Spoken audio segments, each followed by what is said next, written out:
پہلے دن پتلا نہیں بنایا کہ ننگا پڑا ہو.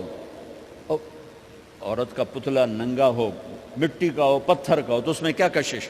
تو ان مرد کے لیے کشش کوئی نہیں، تو فرشتوں کو کیا کشش تھی؟ ہمارے چینل AGO آفیشیل کو سبسکرائب کریں اور نئی اپڈیٹس کے لیے گھنٹی کے بٹن کو ضرور دبائیں. میرے محترم بھائیوں اور بہنوں، اسلام زندگی گزارنے کا وہ طریقہ ہے جو اللہ نے اپنے علم کامل سے ہمیں عطا فرمایا. بنیادی طور پر انسان کے بارے میں اللہ تعالیٰ فرماتے ہیں وَمَا أُوتِيتُم مِّنَ الْعِلْمِ إِلَّا قَلِيلًا، کہ میرے بندو تمہارے پاس علم بہت تھوڑا ہے. جو جس لائن میں جہاں پر بھی ہے تو یہ آیت اس کے اوپر آتی ہے، تھوڑا علم ہے. یقیناً تھوڑے علم کے ساتھ صحیح فیصلے نہیں کیے جا سکتے، تو اس لیے اللہ نے اپنے علم کامل سے ہمیں زندگی گزارنے کا ایک قانون دیا اور اس پر اتنا بڑا چیلنج کیا، لا ریب فیہ، الف لام میم ذالک الکتاب لا ریب فیہ. دنیا کا بڑے سے بڑا مصنف اپنی کتاب لکھتے ہوئے یہ دعویٰ نہیں کر سکتا کہ آگے جو کچھ کہا جا رہا ہے یہ شک و شبہ سے بالا تر ہے. کوئی نہیں دعویٰ کر سکتا. پوری کائنات صرف اللہ کو یہ حق حاصل ہے کہ وہ یہ کہے لا ریب فیہ، یہ شک و شبہ سے بالا تر کتاب ہے، قانون ہے. اسلام کا ایک حصہ عبادات، دوسرا حصہ معاشرت، اسلامی معاشرت. اس نے ہمارے اندر جگہ نہیں بنائی. بھائیو کچھ سیرت پڑھا کرو اللہ کے واسطے، صرف اخبار دے مگر ہی نہ لگے رہے کرو. میرے نبی کی زندگی کچھ پڑھا کرو، صحابہ کی زندگی پڑھا کرو، صحابیات کی زندگی پڑھا کرو. ابتدائی رشتہ خامد اور بیوی ہے. خامد اور بیوی یہ ابتدائی رشتہ ہے. اللہ نے آدم کو بنایا اور حوا کو ساتھ بیوی بنایا، اولاد بعد میں دی. اور ایک اور بات، آدم کو بنا دیا مٹی کا پتلا کٹھا کر کے، مٹی کٹھی کر کے پتلا بنا دیا. 40 سال کے بعد روح ڈالی، چل بھائی جا جنت، اور اکیلے بھیج دیا، بیوی نہیں دی. حالانکہ اللہ چاہتا تو ساتھ ہی حضرت حوا کی مٹی کا ڈھیر بھی لگا دیتا، اس کا پتلا بھی تھپ دیتا، فرشتوں سے تھپوا دیتا، اور پھر 40 سال کے بعد دونوں کو کٹھا جنت میں ڈالتا. بہت سارے پیغام، اس میں بہت سارے پیغام. تاخیر ساتھ نہیں بنایا، دیر سے بھیجا. انتظار قدر کو بڑھانے کے لیے کہ عورت کی قدر کرنا، کمزور ذات ہے، کمزور مخلوق ہے، قدر کرنا. دوسرا، پہلے دن پتلا نہیں بنایا کہ ننگا پڑا ہو. عورت کا پتلا ننگا ہو، مٹی کا ہو، پتھر کا ہو، تو اس میں کیا کشش؟ تو ان مرد کے لیے کشش کوئی نہیں، تو فرشتوں کو کیا کشش تھی؟ پہلے دن سے عورت کو پردے میں بنایا، بے پرد نہیں کیا، بے پرد نہیں کیا. اس کا پتلا نہیں بنایا، اسے ننگا نہیں چھوڑا. اس کو پہلے دن سے کورڈ. اور کیسے بنایا؟ فرشتوں کو کی آنکھوں پہ پردہ اور آدم کو سلا دیا. آدم علیہ السلام سوئے ہوئے ہیں، فرشتوں کی آنکھوں کے سامنے پردہ ڈال دیا گیا. جب آدم اٹھے ہیں، اور ایک اور بات، جنت میں رہ کر بھی آدم علیہ السلام کا دل نہیں لگتا تھا، اداس اداس رہتے تھے. اماں آئی تو بابے دا دل لگا، تو اداس رہتے تھے جنت میں. جب آنکھ کھلی تو اپنے لیفٹ سائیڈ پہ ایک خاتون، سر سے لے کر پاؤں تک لباس میں. آپ نے سنا ہے نا، یوسف علیہ السلام دنیا میں سب سے خوبصورت ہستی پیدا کیے گئے. یہ مردوں میں، عورتوں میں سب سے خوبصورت حضرت حوا کو پیدا کیا. کون ہے؟ کہتے ہیں اللہ کی آدم تیری بیگم. کون ہے تیری بیگم؟ نکاح پڑھایا. پھینکا آدم مہر ادا کرو. تو انہوں نے پوچھا کیا مہر دوں؟ تو وہاں تو سونا چاندی ڈھیر لگے پڑے تھے. اللہ تعالیٰ کہتے دا من سونا چاہ کے دے دے. میرے اللہ نے کہا تیری نسل میں میرا آخری حبیب آنے والا ہے، اس پہ ایک دفعہ درود پڑھ دے، یہ مہر ہے۔ سیدھے ہاتھ میں برکت ہے، پیدا کیا الٹی طرف سے۔ الٹی طرف سے کیوں پیدا کیا ہے؟ کہ الٹی طرف دل ہے، اور دل کے نیچے جو پسلی ہے وہاں سے پیدا کیا۔ اس میں پیغام کیا دیا کہ عورت جس روپ میں ہو، پہلا روپ اس کا بیوی بنا، پھر وہ ماں بنی، پھر اس آگے بیٹی کا روپ ہے، پھر بہن کا روپ ہے، پھر خالہ ہے، پھوپھی ہے، دادی ہے، نانی ہے، ساس ہے۔ جس روپ میں بھی عورت ہے اس کو دل کے قریب جگہ دو۔ یہ دل کے نیچے سے پیدا کرنے میں یہ پیغام دیا گیا ہے، اسے ذلیل نہ کرو، اسے خوار نہ کرو، اسے بے عزت نہ کرو، اس پر شدت نہ کرو۔ تو پہلا بنیادی رشتہ خامند اور بیوی ہے، اور آخری رشتہ بھی خامند اور بیوی ہے۔ لیکن اس وقت ہمارے معاشرے میں خامند سے زیادہ اس کے ماں باپ حق جتلاتے ہیں، خامند سے زیادہ اس کی بہنیں حق جلاتی ہیں، خامند سے زیادہ اس کے رشتہ دار حق جتلاتے ہیں، اور جھوٹی سچی شکایتیں لگا کر بیوی سے متنفر کرتے ہیں، اور کہیں بیوی کو خامند سے متنفر کرتے ہیں، آپس میں لڑائی لڑا کے پھر خوش ہوتے ہیں۔ میرے نبی سے پوچھا جائے، یا رسول اللہ آپ کو سب سے زیادہ کس سے پیار ہے؟ تو آپ نے کہا عائشہ سے۔ اللہ، وہ جھینپ کے کہنے کہ نہیں، میں پوچھ رہا ہوں لوگوں میں آپ کو کس سے زیادہ پیار ہے؟ تو آپ کہتے ابو بکر سے۔ تو آپ نے پھر کہا ابوہا، مجھے عائشہ کے باپ سے زیادہ پیار ہے۔ پھر پہلے عائشہ کا، تو پھر کہتے ابو بکر۔ تو آپ نے کہا نہیں، ابوہا، مجھے عائشہ کے باپ سے سب سے زیادہ پیار ہے۔ یہ آپ کو میسج دیا ہے کہ گھر کی زندگی کیسے ہوتی ہے، کوئی عشق نہیں چڑھا ہوا تھا، میسج دینا۔ ام عائشہ چھوٹی عمر کی تھیں، ان کو آٹا گوندھ کے دیتے تھے، آٹا گوندھ کے دیتے تھے، پھر جب ان کو آٹا گوندھنا آ گیا پھر چھوڑ دیا، پھر ان کو سامنے بٹھا کر لقمے بنا کے کھلاتے تھے۔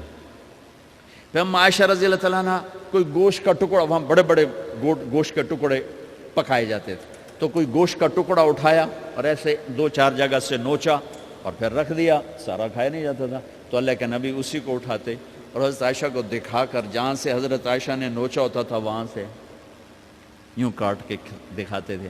پھر حضرت عائشہ رضی اللہ تعالیٰ نے گلاس اٹھایا پانی پینے کے لیے، جہاں ہونٹ لگائے پہ گلاس رکھ دیا، بڑے بڑے گلاس ہوتے تھے، تو حضرت ہمارے نبی اٹھاتے تھے، جہاں عائشہ کے ہونٹ لگے ہوتے تھے وہاں ہونٹ لگا کے پانی پیتے تھے۔ یہ آپ کو سکھانے کے لیے ہے، اپنے گھر والوں کے ساتھ بیٹھ کے کھانا کھاتے۔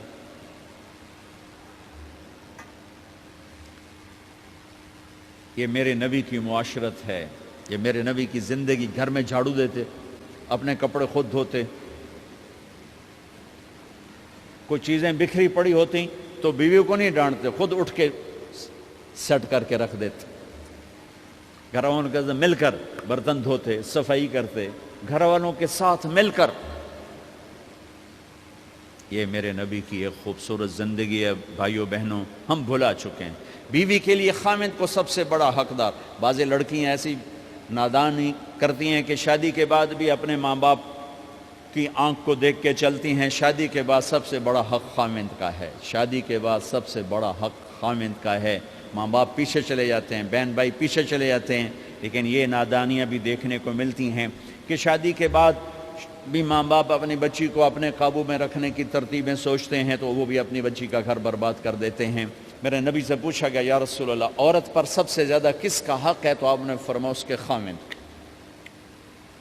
ایک خاتون ہے، یا رسول اللہ میری شادی ہو رہی ہے تو میرے اوپر میرے خامند کا کیا حق ہے؟ تو آپ نے ارشاد فرمایا، تیرے خامند کے جسم پر زخم ہوں، زخموں میں پیپ پڑ جائے اور تو اپنی زبان سے چاٹ کے زخم صاف کرے تو تو نے اپنے خامند کا حق ادا نہیں کیا۔ خامند کو سمجھایا کہ سب سے بہترین مسلمان وہ ہے جو بیوی سے اچھا سلوک کرتا ہے، اور میرا سب سے اچھا سلوک ہے اپنی بیویوں کے ساتھ۔ یعنی قاب قوسین او ادنا آپ کا مقام ہے، اللہ پاک کا دیدار اپنی آنکھوں سے کیا ہوا ہے، اور آپ ہمیں معاشرت سکھا رہے ہیں کہ ایک جہاد کے سفر سے واپس آ رہے ہیں، ہم عائشہ ساتھ ہیں، تو آپ نے صحابہ سے کہا بھئی آگے چلے جاؤ، وہ سارے آگے چلے گئے۔ جب سارے نظروں سے غائب ہو گئے تو آپ نے کہا عائشہ دوڑ لگاؤ گی میرے ساتھ؟ عائشہ نے نہیں کہا، میرے نبی نے کہا دوڑ لگاؤ گی؟ آج کل کا کوئی علامہ بھی یہ نہیں کرے گا، عائشہ دوڑ لگاؤ گی میرے ساتھ؟ کہا جی لگاؤں گی۔ تو دوڑ لگائی تو عائشہ فرماتی ہے میں آگے نکل گئی، اللہ کے نبی پیچھے رہ گئے، چاہے آپ جان بوجھ کے آہستہ ہوئے ہوں ان کی دل جوئی کے لیے۔ کچھ سال گزر گئے، پھر جہاد کے سفر سے واپسی ہو رہی ہے تو آپ نے صحابہ سے کہا بھائی آگے چلے جاؤ، تو سارے آگے چلے گئے، غائب ہو گئے۔ عائشہ دوڑ لگائیں؟ کہا جی لگائیں۔ تو فرمایا کہ ان دنوں میں ذرا موٹی ہو گئی تھی، جب دوڑ لگائی تو اللہ کے نبی آگے نکل گئے، تو پھر آپ نے کہا عائشہ ہذہ بتلک، عائشہ اب تیرا میرا حساب برابر ہو گیا، اس دفعہ تو آگے نکل گئی، آج میں آگے نکل گیا۔ یہ میرے نبی کی معاشرت ہے کہ بھری محفل میں کہہ رہے ہیں مجھے عائشہ سے سب سے زیادہ پیار ہے۔ اور عرب میں عیب تھا، جیسے ہمارے ہاں بھی عیب ہے کہ کوئی بھری محفل میں کہ مجھے بیوی سے سب سے زیادہ پیار، کہ تیری ماں کتنے گئی؟ ماں باپ کی وجہ سے بیویوں پہ زیادتی نہ کرو، بیوی کی وجہ سے ماں باپ پہ زیادتی نہ کرو، بڑے ہو تو بڑے بنو۔ تو کھٹ بٹ ہو جانا تو کوئی بڑی بات نہیں ہے، مطلب یہ وہ گھر ہے، میں اس گھر کی کیا تعریف کر سکتا ہوں۔ تو میں آگے کا ایک قول سنا دیتا ہوں ابن عباس کا کہ جنت میں نور کی چمک اٹھے گی، سارے جنتی کہیں گے یہ نور کیسا نور ہے بھائی جو ساری جنت کے نور پر چھا گیا؟ تو فرشتے بتائیں گے کہ او جنت الفردوس میں علی و فاطمہ بیٹھے ہیں، کسی بات پہ ہنسے ہیں، ان کے دانتوں سے جو نور نکلا ہے اس نے جنت کو روشن کر دیا۔ لیکن کھٹ پٹ یہاں بھی ہو گئی، ان سے بڑا گھر میرے نبی کا ہے، وہاں بھی کھٹ پٹ۔ ایک دفعہ آپ نے حضرت عائشہ سے کہا مجھے پتہ لگ جاتا ہے جب تو مجھ پہ ناراض ہوتی ہے، مجھے پتہ چل جاتا ہے۔ انہوں نے عرض کی یا رسول اللہ آپ کو کیسے پتہ چلتا ہے؟ کہ جب تو مجھ پہ ناراض ہوتی ہے نا تو قسم اٹھاتے ہوئے کہتی ہے ابراہیم کے رب کی قسم، اور جب مجھ پہ راضی ہوتی ہے تو پھر تو قسم اٹھاتے ہوئے کہتی ہے محمد کے رب کی قسم۔ کہ ایسے مجھے پتہ چل جاتا ہے جب تو کہتے ہیں نا ابراہیم کے رب کی قسم، تو مجھے پتہ چل جاتا ہے کوئی کھٹ بٹ ہو گئی ہے۔ تو نبی کے گھر میں بھی ہو جاتی ہے، یہ مسئلہ تو ختم ہوگا۔ جنت میں ہمارے ذمہ ہے کہ ان چیزوں کو کم کریں، یہ ایک میرے نبی کی معاشرت ہے میرے بھائیوں، اسے سیکھو، اسے سمجھو، اسے پڑھو۔ تو بھائیوں میرا نبی ایک زندگی دے کر گیا ہے، یہ چونکہ شادی کا موقع ہے اس کو میں نے تفصیل سے بیان کیا ہے، اس کی تفصیل بیان ہی نہیں کی جاتی۔ یہ اتنی ضروری ہے جتنی نماز ضروری ہے۔ نماز تو 5 وقت پڑھیں گے، زندگی 24 گھنٹے روپ بدل رہی ہے، ہر روپ میں میرا نبی کیا چاہتا ہے اس کو سیکھو، اس کو سمجھو، کرو گے اللہ آپ کو چمکائے گا، بنائے گا۔ اپنی کمائیوں میں حلال لاؤ، حرام سے بچو۔ جج بھی بیٹھے ہیں، وکیل بھی بیٹھے ہیں، کسی ظالم کے وکیل نہ بنو۔ وَلَا تَقُلْ لِلْخَائِنِينَ خَصِيمًا۔ آپ کو ایک آیت میں جوڈیشری، جج، مقننہ اور وکلاء کا پیغام اللہ کا سنا دیتا ہوں۔ اِنَّا أَنزَلْنَا إِلَيْكَ الْكِتَابَ بِالْحَقِّ لِتَحْكُمَ بَيْنَ النَّاسِ بِمَا أَرَاكَ اللَّهُ وَلَا تَقُلْ لِلْخَائِنِينَ خَصِيمًا۔ مقننہ، قانون ساز۔ تو اِنَّا أَنزَلْنَا إِلَيْكَ الْكِتَابَ بِالْحَقِّ، قانون بنانے کا حق اللہ کو ہے، اللہ کے قانون کو اپناؤ۔ آگے جج حضرات، فَحْكُمْ لِتَحْكُمَ بَيْنَ النَّاسِ بِالْحَقِّ، ججوں کو حکم ہے کہ حق فیصلے کرنا، بک نہ جانا، دب نہ جانا، حق کے فیصلے کرنا۔ تیسرا وکلاء کو وَلَا تَقُلْ لِلْخَائِنِينَ خَصِيمًا، ظالم بددیانت کی وکالت کے لیے کھڑے نہ ہو جانا ورنہ مارے جاؤ گے، مارے جاؤ گے۔ وَلَا تَقُلْ لِلْخَائِنِينَ خَصِيمًا، ان کے لیے دلائل قائم نہ کرنا ورنہ ہلاک و برباد ہو جاؤ گے۔ تو بھائیو یہ نکاح کو ذرا میں نے تفصیل سے بیان کی ہے کہ یہ زندگی ہے جس کو سیکھنا ہے۔ حلال کماؤ، بچوں کو حلال دو، بیوی کو حلال دو۔ اللہ کی قسم حرام سے کبھی بہار نہیں آتی اور حلال پہ کبھی خزاں نہیں۔ حلال کھانا، حلال کھلانا تو تم شاد و آباد رہو گے۔ اللہ میں عمل کی توفیق بخشے۔